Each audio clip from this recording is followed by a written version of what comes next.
An emotional day in Fort Worth. I'm Barry Tramel along with OU writer Ryan Aber. We're here at Amon Carter Stadium. We're on Saturday.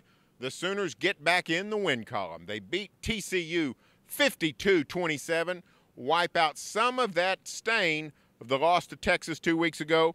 A great day by the OU offense, Ryan, and also a pretty good debut for Ruffin McNeil as the OU defensive coordinator.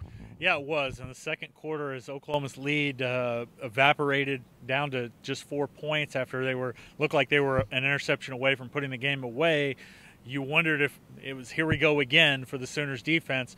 But they really buckled down in the second half, held TCU to just a single field goal after the break. And this defense isn't fully healed, but today was a really good first step toward getting some of their confidence back.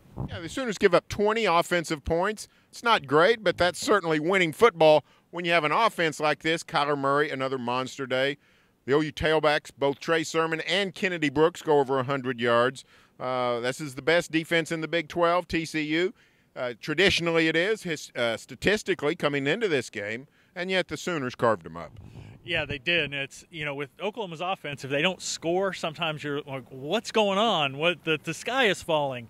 But against a good defense, you're going to have drives where you don't score. And Oklahoma's offense slowed down a little bit in the second quarter, but after they had to settle for a field goal in the third quarter, they took over once again, and Kennedy Brooks was fantastic today.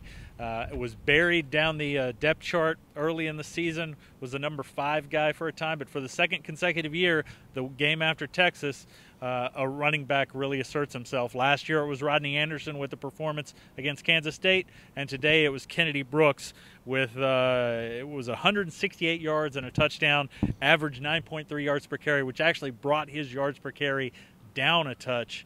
He's been fantastic this year when he's given the ball.